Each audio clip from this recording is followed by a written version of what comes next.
Hello, Savitri గారి పెళ్లి card చూసుకోండి. ఏం పంతులు గారు, మాలుడు ఎలా ఉన్నాడు? అబ్బాయి చాలా సంస్కారవంతుడు, చిలకా గోరింకల్లా మేడ్ ఫర్ ఈచ్ అదర్.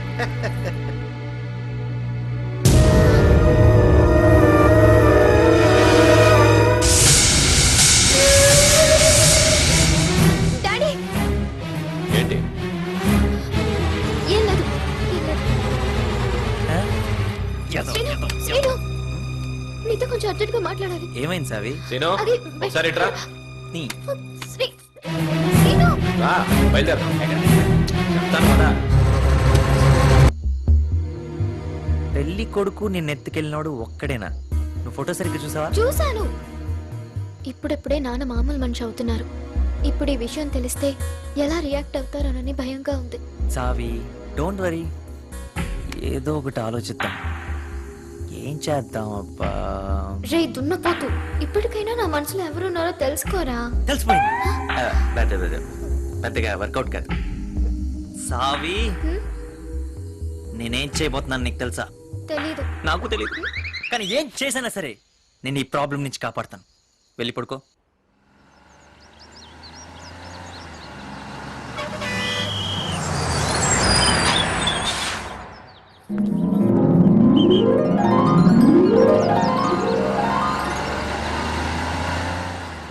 ఏ శ్రీను, ఎన్ని రోజులైంది నిన్ను చూసి.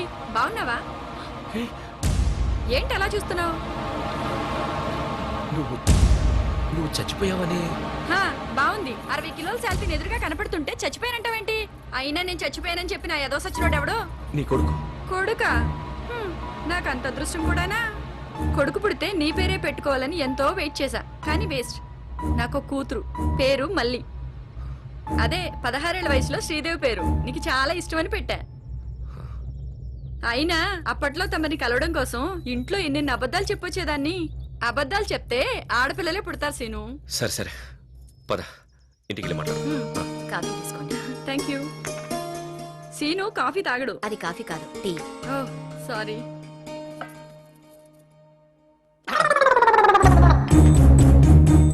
గేదెను వదిలిపెట్టి దూడను తెచ్చాడేంటా అనుకున్నాను. టోటల్ గా సెటప్ పెట్టేశాడే. ఇంకా మమ్మల్ని ఆ దేవుడే కాపాడాలి. ఆనంద్ గారు ఏం టెన్షన్ పడుతున్నారు? టెన్షనా? మీది సామాన్యమైన ఫ్యామిలీ కాదురా. మీ ప్లానింగ్ ఆల్ ఖైదా వాళ్ళకి కూడా కుదరదురా. మీకు నమస్కారం. ఆల్కైదా అంటాడేంటి ఇటు బొందా? అయినా ఇడితో మనకి ఇప్పుడు ఏం పని? Good morning uncle. Aunty, tiffin ఏంటి? ఈవిడెవరు? సరిగ్గా చూడు, ఎక్కడన్నా చూసినట్టుందేమో. ఛాన్సే లేదు. ఈ జన్మలోనే కాదు, ఏ జన్మలోనూ చూడలేదు. మన చుట్టాలా?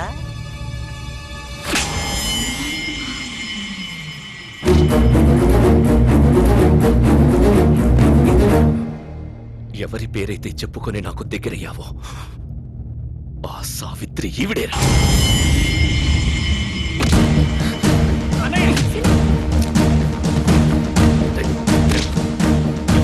ఎవరు నువ్వు? ఎవరు నువ్వు?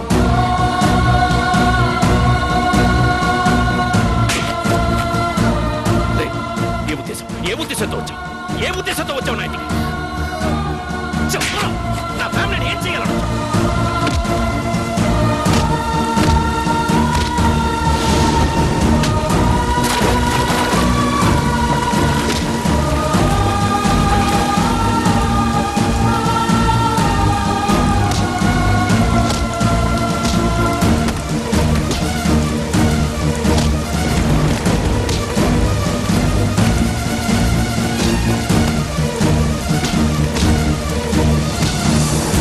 ఇంకోసారి చుట్టుపక్కల కనిపించావంటే చంపేస్తా.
సాగే బాటసారి నేను కలిసావే తీరమల్లే నాకు ప్రియమైన మోహమా, మౌనమా, రెప్పవే పెదవి నీలో పలుకుల భావమే, ప్రేమని చెప్పవే అతనికి.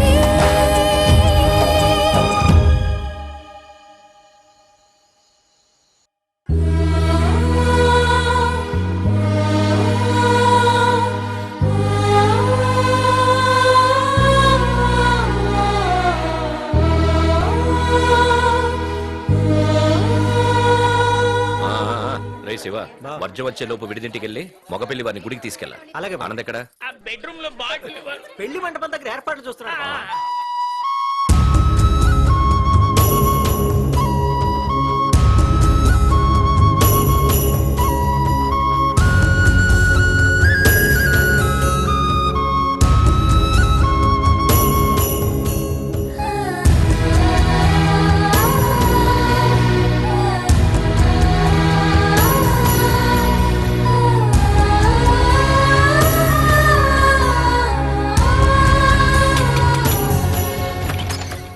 హాయ్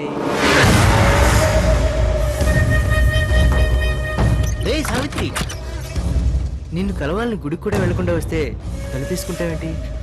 మర్యాదగా చెప్తున్నాను, వెళ్ళి ఇక్కడి నుంచి. నీ మొహం చూడాలంటేనే అసహ్యం వేస్తోంది. ఏయ్ కమాన్, నువ్వు ఇంకా మర్చిపోలేదా? రేయ్, మా నాన్నగారిని బాధ పెట్టకూడదని ఇన్ని రోజులు ఓపిక పట్టాను. ఇంకొక క్షణం నువ్వు ఇక్కడే ఉన్నావంటే నేనేం చేస్తానో నాకే తెలీదు. ఏం చేస్తావు? ముద్దు పెడతావా? ఐఎమ్ రెడీ, కమాన్.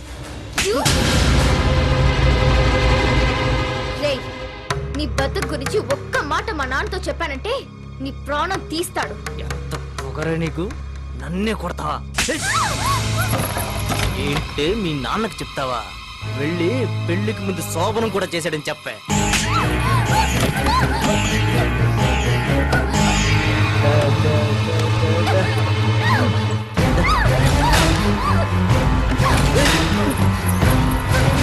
ఆగవే.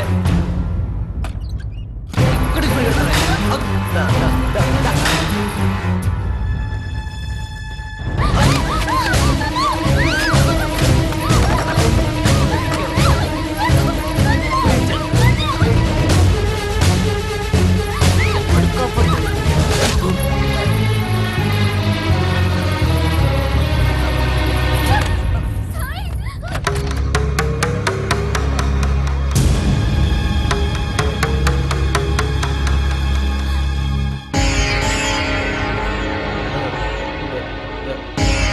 అంకుల్ చూసారా, ఇంకాసేపులో నాతో పెళ్లి పెట్టుకుని వీళ్ళిద్దరూ.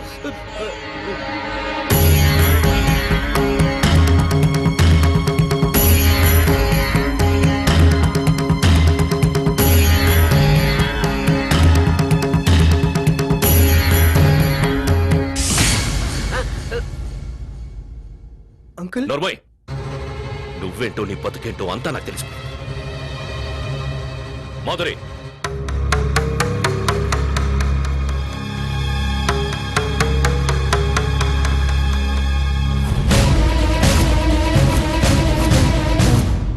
గుర్తొచ్చిందా అమ్మాయి ఎవరో? నేను గుర్తు చేస్తాను. బలవంతంగా నీ చేతుల్లో నలిగి తల్లి కాబోతున్న ఓ అభాగ్యురా రామ్మోహన్ రావు గారు. ఆ రోజు సంస్కారం గురించి ఏదో మాట్లాడారు. సంస్కారం అనేది పెంచే పద్ధతిని బట్టి కాదండి, పెరిగే విధానాన్ని బట్టి వస్తుంది. తను ఏమైపోయినా పర్వాలేదు, 10 మందిలో ఓ ఆడపిల్ల పరువు మాత్రం పోకూడదని ఆ రోజు ఎంత కొట్టినా వాడు నోరు మెదపలేదు. చూసారా, సంస్కారం అంటే అది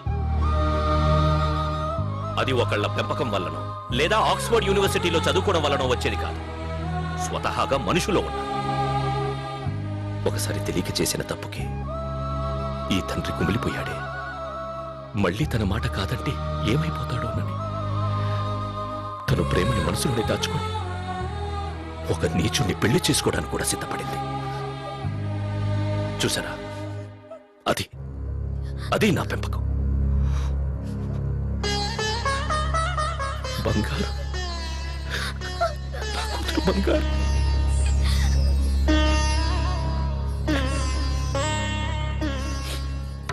రామ్మోహన్ రావు గారు, ఇప్పటికే చాలా ఆలస్యమైంది.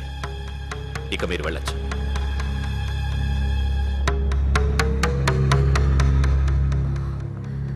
మరి అనుకున్న ముహూర్తానికే పెళ్లి జరుగుతుంది.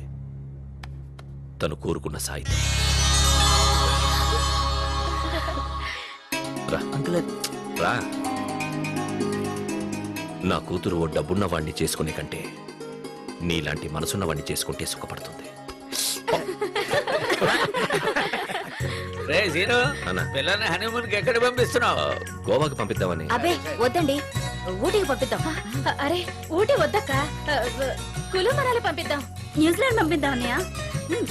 కరెక్ట్ బావా, మమ్మల్ని ఎలాగో పంపలేదు, వాళ్ళన పంపించండి. నిజమే బావా, హనీమూన్కి అంత దూరం పంపించడమే కరెక్ట్.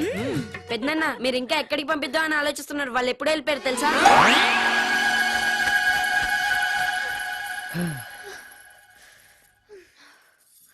హనీమూన్కి వెళ్ళాలంటే ఫస్ట్ నైట్ జరగాలిగా. సావే ఏ ఇల్లు?